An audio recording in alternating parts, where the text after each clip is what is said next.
Welcome to the Disney Wedding Podcast. This show is brought to you by Carrie Hayward's Fairy Tale Weddings Guide, the only guidebook and bridal organizer tailored exclusively to Disney's fairy tale weddings at Walt Disney World.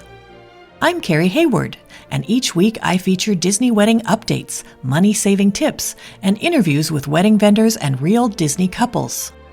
I also cover honeymoons, anniversaries, and engagements at the Disney parks and resorts. Join me now as the Disney Wedding Podcast celebrates romance at Disney destinations.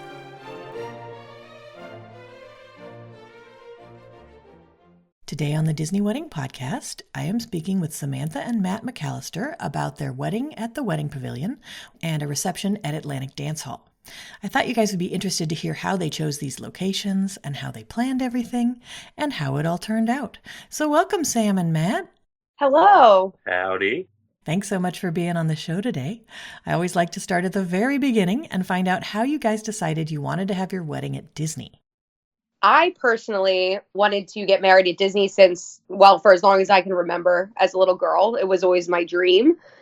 I didn't really think it was going to be possible, to be honest. But once, I met Matt and he proposed and we started looking at wedding venues in the New Jersey area, a lot of them were, well, let's just say really, really expensive. So we started to compare some numbers, and Matt was very nice to help make my personal childhood dream come true, where we said, the numbers were comparable and let's just do what my dream was. So we kind of just made the decision to go with a Disney wedding. Yeah, the places that we looked, not your normal places. It had to have either estates, castle. It had to have a grandiose facade to it in order to be looked at. So we started to really narrow down our choices quickly, and the choice quickly became very clear. That's great. How did your friends and family react when they found out where the wedding was going to be? Well, my family, at least on my mom's side, we were born and raised on Disney. I'm personally an annual pass holder. We've been going our entire lives. It's our family's favorite place to travel. We do all the Disney movies, everything. So naturally, everyone was very, very excited. On Matt's side, I'll let him speak to that. I, for example, go to my mother and I'm like, so I think I'm going to get married at Disney. She says, really? And that's pretty much what you can expect from the McAlister side. Most of us aren't the hugest Disney fans. We do have a sect that are gigantic, ginormous Disney fans. But my immediate family was a little shocked. But of course, they were just excited that we found our forever. That's great. How many guests did you invite and how many were able to make the trip? We actually did some soft RSVPs first with our save the date. So we sent out about 145 of those. What came back as tentative yeses were about 120-ish. So then once the regular invitations came out, we had a B list. So we ended up sending out another additional, maybe like 10. So overall, I would say we probably invited 150 and we ended up with 108. Did you set up a room block for your guests? We did. That was a must because we're out of state. So that was a no-brainer for us. Everyone traveled from New Jersey, Pennsylvania. We had some from California, France. So we had people coming from all over. I will say it was nice, the flexibility of the room block selections. Yes, yeah. So we based our room block selection off of the Skyliners. That is our personal favorite form of transportation. So when they gave us the option, we went with the BoardWalk, the Caribbean Beach, and Pop Century. And it was actually very nice. My sister actually is a travel agent through Academy Travel. So she was able to be our personal travel booking agent for all of our guests during the trip, which was very convenient. That's such a great idea. Yeah, Kenny travels. But yeah, she did a great job. It kept it very organized for us, for welcome boxes, all that kind of stuff. So it was very nice. Now, how did you guys choose the day of the week and time of day for your event? For us, the fireworks and having our cocktail hour in Epcot was basically our number one priority for the wedding, outside of, wanting to get married at the wedding chapel. If we could, we wanted to have a weekend night to make it a little bit easier for our guests to travel. So we didn't really want to do it the middle of the week. Honestly, the prices with the route that we went for our venue, it didn't really matter what day of the week it was for us to have it. So we went with the Friday. And the time of year always, it matched what the theme of the wedding was, right? Winter Wonderland. So it really, ended up all wrapping into one. Yes, I knew that a winter wedding, especially in Florida, was kind of a must for us. Also, I know that that time of year is actually one of the slowest times of year in Disney. So that's kind of why we went that route too, in case our guests would like to go to the parks and things like that. How did you guys choose your ceremony and reception venues? For our ceremony space, the Wedding Pavilion, again, that was kind of part of my dream as a little girl. So that was kind of a no-brainer. Again, we wanted to do Italy Isola for the cocktail hour. Epcot is my favorite park, always has been. That ended up not working out, but we'll talk about that later. But our reception space actually also happened kind of by accident. The original plan was the American Rotunda. That was the original plan leading up to our booking date. And then all of a sudden, out of nowhere, they were like, oh, it's blocked off for a few weeks. So we couldn't confirm our wedding date at that time, and we didn't want to risk waiting to book our wedding date. So we looked at our other options, and the Atlantic Dance Hall actually was kind of perfect for kind of our vibe. My husband grew up right next to Atlantic City. We go down there, all the time. And I love the BoardWalk area as well. So once we knew that that was an option to potentially rent out for the evening, which is what we wanted to have an evening wedding with a late night vibe. So that kind of just worked out, honestly, for the better than what we had originally thought. So kind of glad it worked out the way it did. Definitely something that your listeners may want to know is certainly plan for additional venues through this whole thing. Is one thing that we realized was, you're not always going to get your top choice, even if it looks like you're going to get your top choice. Always be ready to pivot and always be ready to expect that unexpected. But the service, the quality, it'll all still be the same. That's a great tip. Yeah. And on my Fairy Tale Weddings Guide website, I have a whole page called Walt Disney World Wedding Venues. And I list all of the venue options at the resorts and in each park. And then I have hundreds of photos of each one. So yeah, if you are getting close to the time of booking or you've been told you need to find a backup, that's a great way to go through all the options and figure out what you want to use. Absolutely. So did you guys use any outside vendors for the portions of your event that you were able to? Yes, the only way we went outside was photography. We chose Bella Gray Photography. Andrea and her team were absolutely fabulous. We loved working with them. They also did our engagement shoot, which was included in our package, which was really nice. So we got to take some photos at the Polynesian, which is my favorite resort. We also got a day of wedding planner, which is my number one tip for anyone having a Disney wedding, that definitely hiring a outside wedding planner is the way to go. Stephanie, we got through Bella Gray Photography, and we're still friends now. She was absolutely fantastic. She went above and beyond. We couldn't have done, especially being a destination wedding, we couldn't have done nearly anything that we did without her. So, but they were the only outside vendors we went with. Everything else, because of our venue space being the Atlantic Dance Hall, anything decor-wise, floral, everything had to be done through the Disney florists.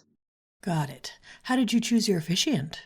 So my officiant, or our officiant, was actually my Aunt Joy. So she is ordained and actually married one of my cousins as well as my sister and her husband. She is also a huge Disney fan and always dreamed that either one of her children or one of her nieces or nephews would get married there. So we asked her to be our officiant, and she did fabulous. It was awesome. Did you guys add any kind of entertainment to the ceremony or the reception? So we had the organist for the ceremony, which came with the wedding chapel, and then just a DJ for the reception. We didn't do any other form of entertainment, but DJ Russ was our chosen DJ, and he was awesome. I'd like to point out that he was our fourth DJ choice as well. Let me tell you, couldn't have been more thrilled that he was the guy who we ended up with. He was a perfect fit. excellent. He read the room well. He understood the kind of music that we wanted to listen to. There was not a moment that the dance floor wasn't flooded. Very fun. That's great. Do you have any menu items or cake flavors that you would recommend? One, I would recommend actually going to get to do your tasting, because that was kind of huge for us when deciding our menu. So one, I would definitely recommend that. But I would say one of the things that we kind of did that was special for our wedding was it was really important to my husband to have mini pastrami sandwiches from the BoardWalk Deli. Mm-hmm. That was something that Disney was able to accommodate for us. That was not on their regular menu, but they basically will do anything you ask. So I highly recommend if there's some sort of Disney treat or something that you really love in the parks, they're pretty accommodating.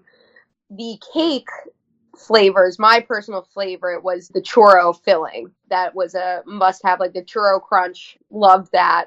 But then we also went with the carrot cake and red velvet cake as well. That's awesome. Did you guys add any other events around your day, like a welcome party? We did not do a formal welcome party, no, but we did do a rehearsal dinner at the California Grill, which was absolutely magnificent. We had the Napa room for that. Highly recommended for a rehearsal dinner. Can you give my listeners a timeline of how the wedding day all fit together? I woke up around 9 o'clock. Our day of planner brought food, and our hair and makeup girls showed up 6 hours before we had to be ready to start the photos, which we were doing a first look. So they came at 10 o'clock to get started on the bridal party. And then the boys, the photographer, also started with them at 3. So they got together and had a little lunch first over at the BoardWalk where they were getting ready. And they did that at 3 o'clock. So then did some photos, getting ready photos, all that kind of stuff. The boys had their little photo shoot with tea. And then we came together and me and Matt did a first look. So our first look was scheduled for, I think, 5:30. 5 sounds right, because unfortunately for us, having a winter wedding, much less sunlight that we had to deal with. So we, by the time we got together, we had our first look. It was about 5:30. Yeah. Started to really run out of sunlight during those PM hours. Yeah, so we did get some golden hour photos, which were beautiful. So we did that. And then our ceremony was at 7:30. And then the ceremony lasted from 7:30 to 8 o'clock. Then the original plan was to go over to the Italy Isola for our cocktail hour. 8:30 to 9:30 was going to be cocktail hour. I guess we can kind of jump into what happened a little bit. We ended up pivoting due to the weather temperature being slightly below 50 degrees.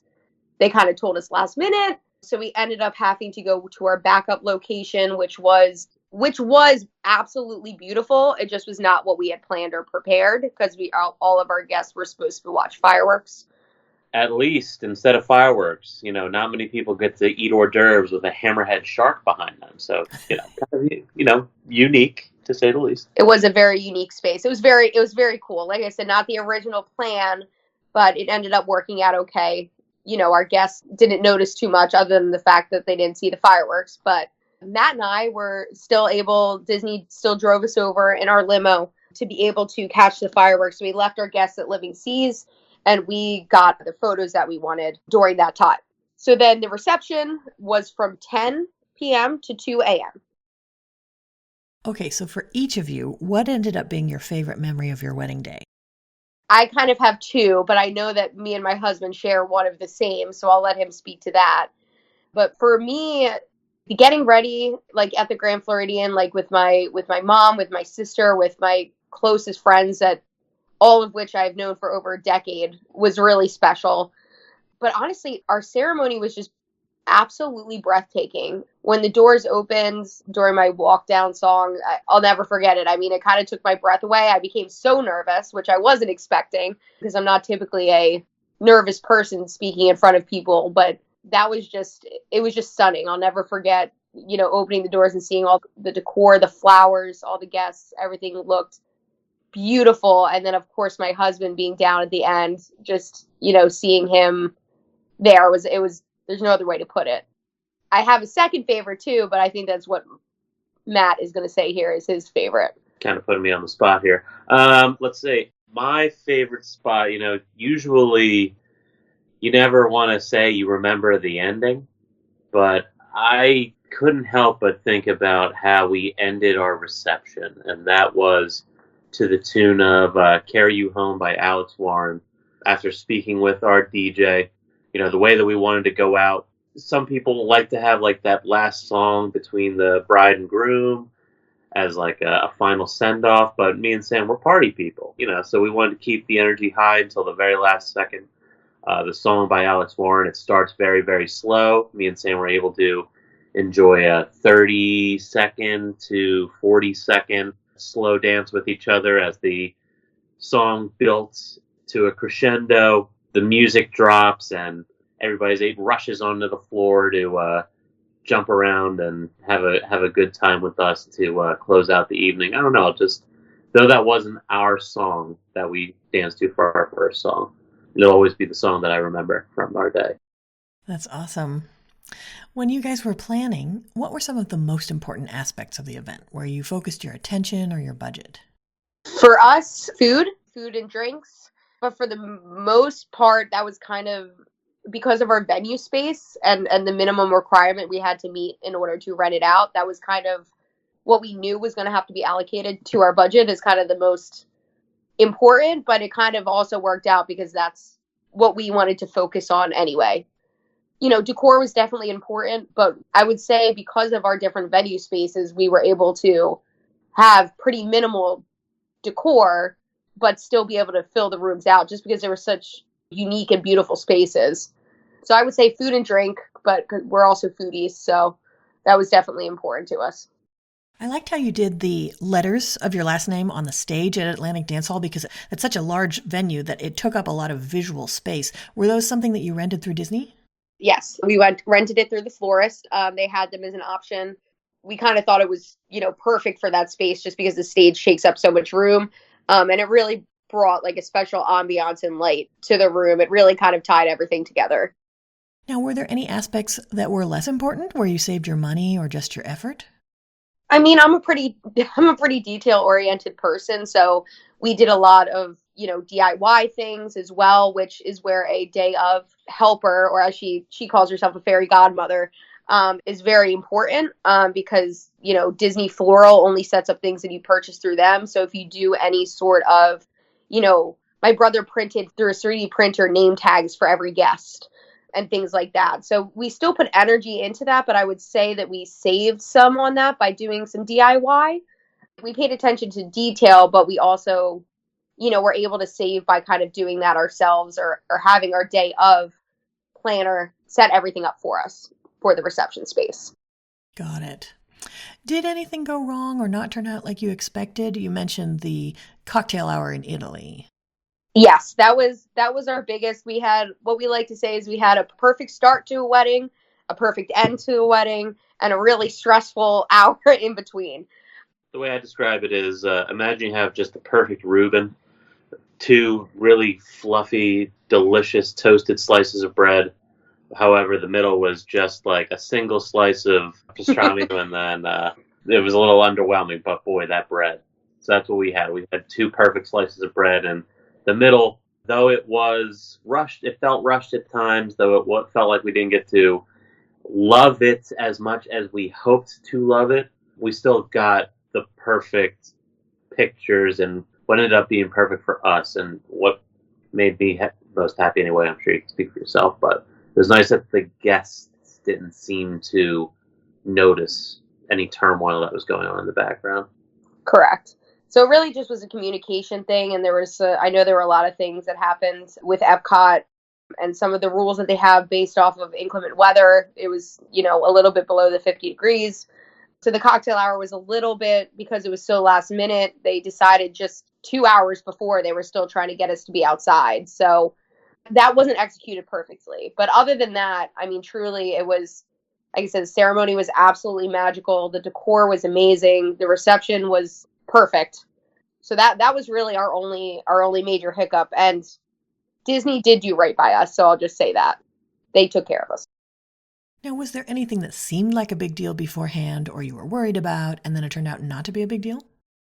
Well, my husband, and I guess I can let him speak, he didn't think it was going to be a big deal to have a day of planner.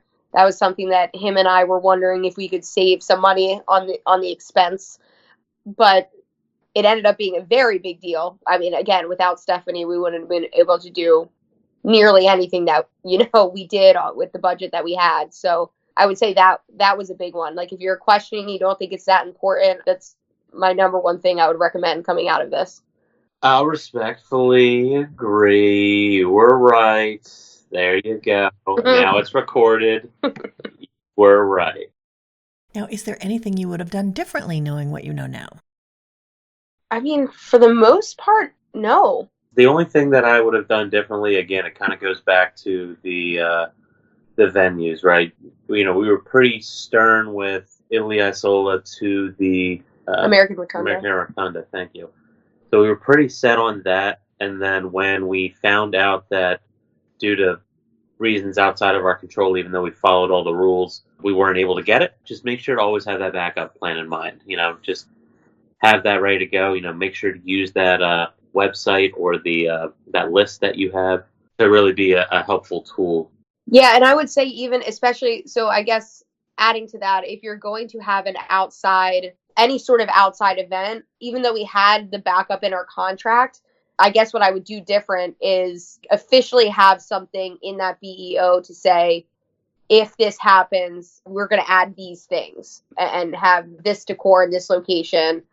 Because the risk was so low during that time of year to not be able to be outside that we just, we're like, okay, it's the living season, it's a backup, but that's never going to happen.